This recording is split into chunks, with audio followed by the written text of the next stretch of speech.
कोई गुरु आते हैं, कोई पंडित आते हैं, कोई अध्यात्म गुरु आते हैं, और कुछ भक्त जो इकट्ठे होते तब कहीं सत्संग मिलता है। ये आसान नहीं है। ऐसा मिलने एक साल में आप ही अपने हृदय पर हाथ रखकर कहिए, एक साल में कितने दिन होता है?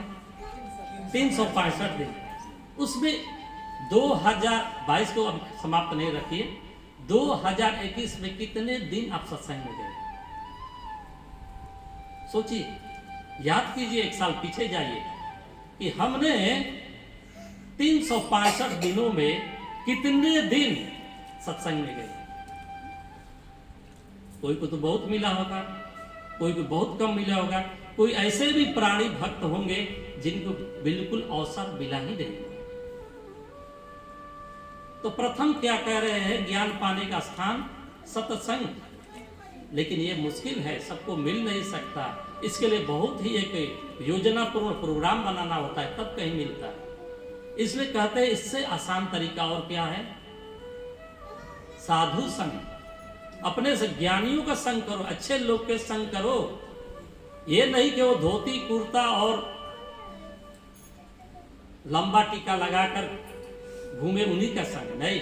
वो कुर्ते में भी हो सकते हैं, पैंट में भी हो सकते हैं, लुंगी में भी हो सकते हैं, सादा स्वभाव में हो सकते हैं। अगर उनके पास ज्ञान है तो उनका संग करना चाहिए। इसी बात को रामायण में वो घटना आती है जब सीता का हरण हो जाता है और राम सीता को पुनः पाने के लिए बड़ा सा सेतु बांधने से पुराण वो हनुमान जी को भेजते हैं लंका में, जाओ तुम शांति दूत बनकर जाना। और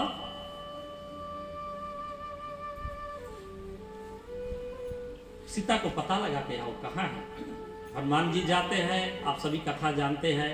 वहां पर बाग बगीचे में जाते हैं, फिर राक्षस लोगों से युद्ध होता है। युद्ध के पश्चात उनको हथकड़ियों से ब्रह्मास्त्र से बांध लिया जाता है और वहां पर ले जाया जाता है जहां लंकेश रावण अपने गद्दी पर बैठा है। उनको स्थान नहीं देते, उनको स्थान नहीं देते और अपना ही गुण को गाता रहता है। मैं ये किया, मैं वो किया। तुम्हारे राम क्या एक भिखारी है, वनवासी है, मुझसे क्या लड़ेगा? ऐसे ऐसे अपमान्य वचन को कहते हैं। तो हनुमान जी कहते हैं, हे रावण, पहले तू सुन, अगर कहीं से भी तुझे अच्छी बात मिल जाए तो सामने वाला का बड़ा और छोटा कभी मत समझना। सामने वाला को बड़ा छोटा नहीं समझना। उम्र से भी, पद से भी, क्या चीज से भी नहीं समझना। उसे अच्छा ज्ञान मिल रहा है तो अवश्य ले लेना चाहिए। इसलिए क्या कहा गया कि साधु का संग करना चाहिए। और इसके पश्चात बताते हैं अगर साधु भी ना मिले तो अच्छे अच्छे पुस्तकों का अध्ययन करना चाहिए। ये भी एक सत्संग ही जैसा होता है। बढ़िया बढ़िया पुस्तक हमारे यहाँ तो भरमार पड़ा है।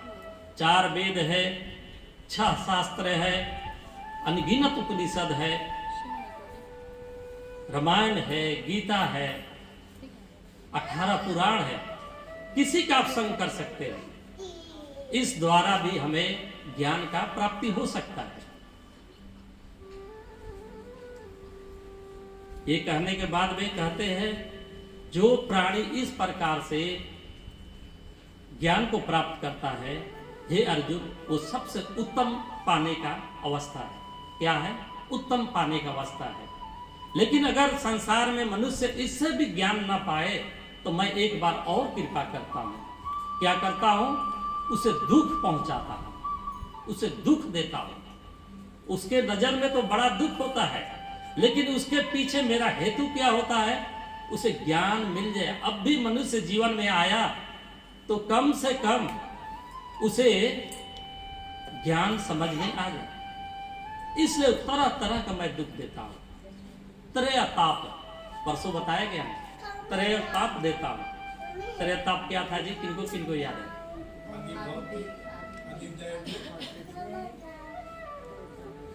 दैहिक, दैविक, भौतिक। ये 3 प्रकार का ताप देते हैं। ये परमात्मा की तरफ से ही आता है ना, लेकिन उनमें परमात्मा की कृपा छुपी होती है।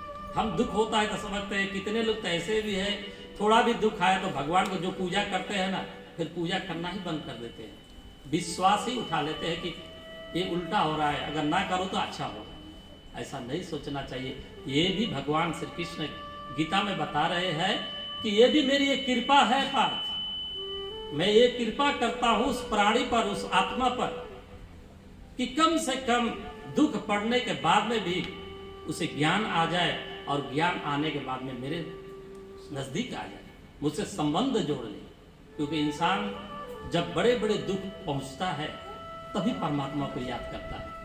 आप सभी जानते हैं कि जब तक इस संसार में ठोकर नहीं लगता, पुरानी कहावत है ना, पुरानी कहावत है ना, जब तक ठोकर ना लगे तब तक ज्ञान नहीं आता। अगर कोई साधारण से बता जाए कि देखो भाई आगे बड़ा पत्थर है, मुझे भी ठोकर लगा था, तुम सावधानी से जाना वरना तुम्हारा भी पैर ठोकर लगने के बाद में लहलुहान हो जाएगा, फूट जाएगा, दर्द होगा। लेकिन जो घमंडी अहंकारी पुरुष होता है, उस सज्जन का बात को नहीं सुनता है और क्या करता है, मनमानी करता है और कहता है कि जब तक ठोकर नहीं लगेगा मैं समझने वाला नहीं। और ठोकर मारता है, जब पैर की उंगलियां फूट जाती है, फिर पीड़ा होने लगता है, तब कहता है, वो बोलता तो वो सत्य था, तब मानता है। ये दूसरे, ये मध्यम वर्ग के भक्त जन होते हैं, जिनको दुख पहुंचने के बाद में उनको ज्ञान होता है। और इतने पर भी कितने कितने दुख संसार में आने के बाद भी उनको ज्ञान नहीं होता कि आत्मा क्या है, परमात्मा क्या है, हम इस संसार में आए हैं तो हमारा कर्तव्य क्या है, हमारा धर्म क्या है, नहीं समझ में आता। फिर भी अंत में भगवान और एक कृपा करते हैं। वो अंत में करते हैं ना, सबसे अंत में एक बड़ी कृपा करते हैं भक्तों। वो क्या करते हैं कि अंत में वो जब शरीर को छोड़ता है, वहां जाइए, उस नजारे को देखिए।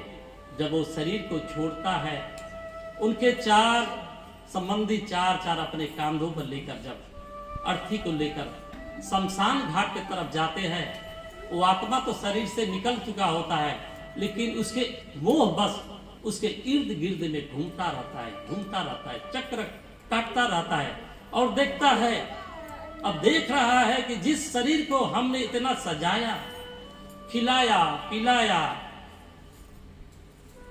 कितने कितने इसके लिए पाप किया, कितने कितने हमने कुकर्म किया, इसके लिए कितने कितने हमने अशब्द बोला, कितने कितने लोग के लिए दुर्व्यवहार किया।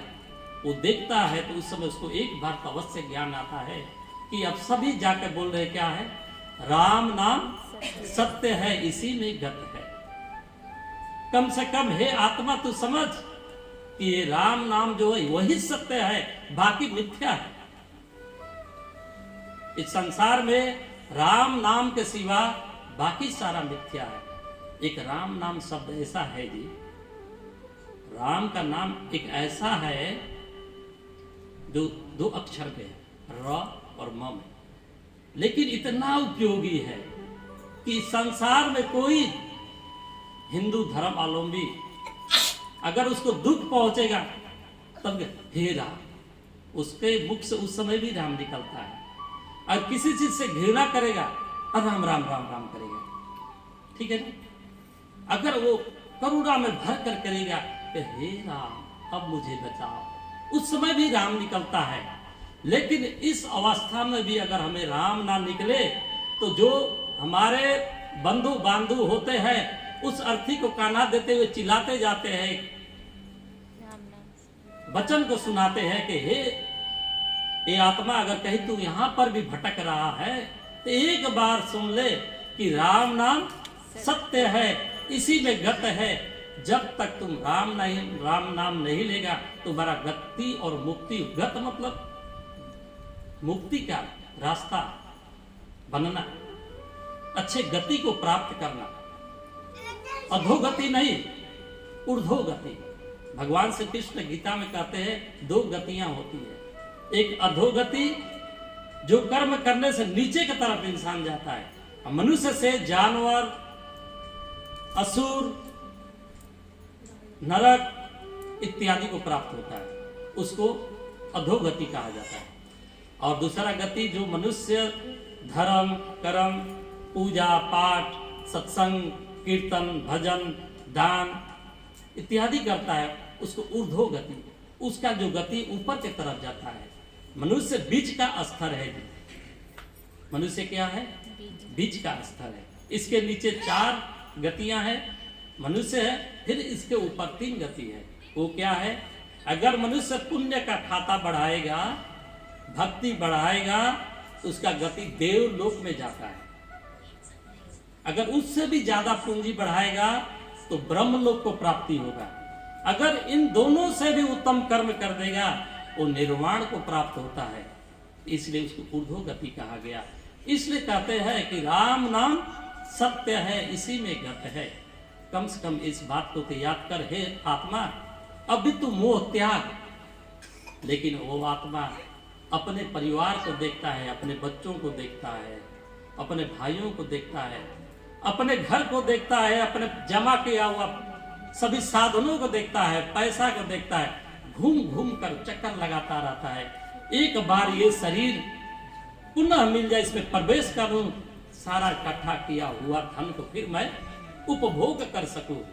ऐसे भाव से मोहित होकर वह पुनः पुनः उस शरीर में प्रवेश करना चाहता है। लेकिन ये भी एक विडंबना ऐसी है, संसार की एक ऐसी नियम है कि लोग क्या करते हैं, तुरंत उस शरीर को ही दाह कर देते हैं। उसका क्या नाम है? दाह संस्कार, अंत्येष्टि संस्कार, जो हमारे संसार में, हमारे 16 संस्कार में सबसे आखिरी संस्कार है। सबसे आखिरी। अभी तो सिर्फ 3 ही संस्कार बच गया है जी। एक जन्म वाला संस्कार, एक शादी वाला संस्कार और अंत वाला संस्कार। लेकिन इन 16 संस्कार में 3 ही बचा है। लेकिन इसमें सिर्फ एक ही को हम समझ पाते। उस समय सिर्फ एक ही संस्कार में हम सावधान, समझदार, होशो हवास में रहते। वो क्या संस्कार है? शादी में। जन्म हुआ तो वो भी नहीं जानते, बच्चे हैं, ज्ञान तो है ही नहीं। और मरने के बाद में क्या होगा मेरे शरीर के साथ, वो भी पता नहीं। अगर बच्चे धार्मिक होंगे, ज्ञानी होंगे, संस्कारी होंगे, तो अंतिम संस्कार अच्छे से करेंगे। अगर ऐसे नहीं हुए तो मनमानी करेंगे। ये तो आप जैसे अपने बच्चों को संस्कार दिया, ठीक वैसा आपको मिलना है। एक कर्म, एक्शन एंड रिएक्शन। आप जैसे एक्शन करोगे ऐसा ही रिएक्शन आएगा। जैसे आप कुएं में बोल लगाओगे, ठीक उसी प्रकार से कुएं से पुनः वैसे ही आवाज आता है। इस संसार में आप जैसा कर्म करोगे वैसा फल पाओगे। इसलिए कहते हैं कि जब वो संसार में वो प्राणी ये सब देख लेता है तो एक बार उसे शमशान वैराग्य को प्राप्त होता है। क्या होता है? शमशान वैराग्य। कितना भी ज्ञानी पुरुष हो, कितना भी अहंकारी हो, कितना भी पैसा वाला हो, अगर एक बार उस शमशान घाट को जाएगा ना, इसलिए हम लोग का शास्त्र में एक ऐसा बताया गया कि 10 यज्ञ करो या ना करो, लेकिन एक बार तो शमशान घाट अवश्य किसी को पहुंचाने जाओ, उसका पुण्य बहुत मिलता है। क्यों? ये पुण्य तो यही समाप्त हो जाएगी ना, लेकिन ये ज्ञान अगर प्राप्त हो गया तो आवागमन के चक्कर से हम सदैव सदैव के लिए मुक्त हो सकते हैं। इसलिए ये शास्त्र में बताया गया कि शमशान घाट को जाना अत्यंत आवश्यक है। जहां पर अगर सत्संग से ज्ञान नहीं मिला, दुख पाने के बाद भी ज्ञान नहीं मिला, तो कम से कम अंतिम में ये भावना लेकर तो जाएंगे कि चलो अगला जीवन मिलेगा तो अवश्य भगवान का कृपा पाकर मैं ज्ञान को प्राप्त करूंगा। तो इस प्रकार से वो तीसरे समय में ये मिलता है वो, लेकिन अब कुछ करने योग्य नहीं रहता। शरीर तो चला गया, जला दिए गए। अब अगला जो जीवन मिलेगा, क्या शरीर मिलेगा, जानवर का मिलेगा, कीड़े मकोड़े का मिलेगा, या नरक लोक के गामिनी बनेंगे या प्रेत बनेंगे, कौन जानता है? ये तो परमात्मा ही जानते हैं कि आपने क्या किया। लेकिन एक कसौटी देते हैं भगवान श्री कृष्ण गीता में। उस इंसान का जाना जा सकता है कि इसका गति क्या होने वाला है जब ये शरीर को आत्मा या प्राण शक्ति छोड़कर जाने लगती है। अंत में जो इस प्रकार से हमारी मनोवृत्ति बनती है, मनोवृत्ति समझ रहे हैं, मन की भावना जो बनती है, ठीक उसी तरह अगला जीवन को प्राप्त होता है। अगर एक इंसान कितना भी राम राम राम राम जिंदगी भर जपे, बड़े बड़े पूजा पाठ करे, लेकिन अंत में वो अपने बच्चों में, अपने धन में, अपने अधिकार में, अपने पद में एक बार अंत में वही याद आ जाए तो बरबीज में क्या बोलते हैं, वो पैटा बन जाता है। क्या बोला जाता है? फिर उसको भोगने के लिए उसे शरीर लेना पड़ता है और वो पा भी नहीं सकता, बहुत दुखी रहता है। इस प्रकार से अंत में बताया गया कि भगवान से सदैव यही प्रार्थना करना चाहिए कि हे प्रभु, मुझे जो उत्तम बोल रहे हैं ज्ञान पाने की रास्ता, हमें कृपा करके वही देना, हमें ऐसे सत्संगों में आने का सुअवसर अवश्य देना, हे परमात्मा अवश्य देना। एक घड़ी आधी घड़ी आधो में पुनिया, तुलसी संगत साधु की कोटे अपराध। राधा मेरी स्वामिनी, मैं राधे को दान, जन्म जन्म मोहि दीजिए श्री वृंदावन वास। सब द्वारन को छाड़ के आयो तेरे द्वार, श्री विश्वान की लाडली नेक मेरी ओर निहार। श्री राम जय जय राम, श्री राम जय जय राम, श्री राम जय जय राम, श्री राम जय जय राम। इसलिए सदैव ये प्रार्थना करना चाहिए, हे परमात्मा हमें साधु संगत दो, अच्छे लोगों की संग दो। अगर अच्छे लोग की संग नहीं मिलेगा तो हमारे जीवन नरक बन जाता है। यहाँ तक रामायण में कहा गया कि कहते हैं कि मुझे नरक में वास हो जाए वो स्वीकार है। एक रामायण के चौपाई है, मुझे याद नहीं आ रही, लेकिन उसका अर्थ बता रहा हूं। कहते हैं मुझे नरक का वास हो जाए प्रभु, मुझे नरक में वास करा दो, लेकिन दुष्ट का संग कभी नहीं देना। क्यों? सोचिए वो प्राणी क्यों ऐसा मांग रहा है, ये सोचने लायक है ना। यहाँ पर सभी बुद्धिमान, हमसे बहुत सारे बुद्धिमान लोग पधारे हैं। सोचिए क्यों वो प्राणी, क्यों नरक को मांगना मंजूर है, लेकिन वह दुष्ट का संग नहीं चाह रहा है। क्यों? क्योंकि वो जानता है संग का प्रभाव कितना खतरनाक होता है। नरक में जाओगे ना, नरक हम भी नहीं देखे, आप भी नहीं देखे, और देखेंगे तो याद भी नहीं रहेगा। लेकिन जेल तो देखे है ना, जेल में नहीं गए फिर भी जेल का फिल्म में तो देखते हो ना क्या होता है वहां पर। एक इंसान अपराध करता है और उसे सजा दी जाती है, जज उसे सजा देता है, जा तुझे 5 वर्ष का सजा हुआ, जेल में उसको डाल दिया जाता है। लेकिन जेल में जाने के बाद में एक दिन बाद में उसका क्या होता है, क्या होता है? एक दिन घटता है ना, 5 वर्ष से एक दिन घटा, फिर घटा, क्योंकि उसका जो एक काल बना है 5 वर्ष का जेल का यात्रा, वो धीरे धीरे घटता जाता है। घटते घटते जब 0 पे आएगा तो फिर वह अपराधी नहीं कहलाएगा, अब वो शुद्ध बन जाएगा। लेकिन उसी प्रकार से अगर हमें नरक में भी वास मिल जाए तो उसको भोगेंगे हम, भोगते भोगते वहां से जब हमारा होगा, अपराध समाप्त होगा, तो फिर हमें मृत्यु लोग इंसान बनने को मिलेगा। इसलिए वो भक्त कह रहा है कि प्रभु हमें नरक में वास दे देना, क्योंकि जानता है जितना अपराध किया वो धीरे धीरे नरक में क्या होगा, सजा कट जाएगा। लेकिन दुष्ट का संग से क्या होता है जी, जितने अपराध किए वो तो वहां ही है। मान लीजिए लाइफ में 1100 अपराध किया, वो तो जमा है पूंजी। लेकिन दुष्ट का संग करते करते बोलेगा, आपका मित्र बोलेगा, तुम मर्द है, मर्द होकर शराब भी नहीं पीता, बियर भी नहीं पीता, इंसान बनने के बाद में इंसान बनने का मतलब क्या है और मर्द बनने के क्या मतलब है? एक बार तू बियर का दुकान में बैठकर बियर भी नहीं पिया, शराब के दुकान में बैठकर मजा मस्ती से शराब नहीं पिया, तू मर्द नहीं है। ऐसे ऐसे बोलने वाले दोस्त होते हैं। कितने अज्ञानी दोस्त ऐसे बोलते हैं और उनके चक्कर में पड़कर जोश में आकर अज्ञानता के साथ वो विस्की का प्याला उठा लेता है और एक घुटुक लगा देता है। और एक बार लगाया तो रोज रोज लगाने की इच्छा पैदा हो जाएगी, क्योंकि भगवान श्री कृष्ण कहते हैं कि एक बार कोई कार्य किया तो मन में एक जगह बन जाता है और वो इच्छा पूर्ति करने के लिए इंद्रिय बार बार मांगता है। और जब बार बार जिस काम को करते हैं उसे कार्य कहा जाता है, और जो कार्य बार बार किया जाए वो संस्कार बन जाता है। और संस्कार अंत में क्या फल देता है?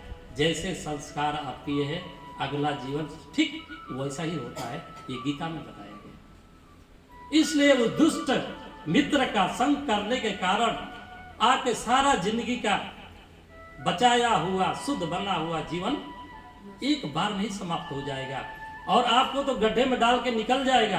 फिर उसी गड्ढे में आप चिल्लाते रहो, कहते रहो, डराते रहो, घबराते रहो, अंधकूप में डाल के चला जाएगा। अंधेरा कूप है वो, जितने अंदर जाओगे लगेगा अब बच जाऊंगा, लेकिन उतना ही दुख होगा, भटक जाओगे, तकलीफ पाओगे। इसलिए कह रहे हैं मुझे नरक में बास दे देगा, लेकिन दुष्ट का संग कभी नहीं दे।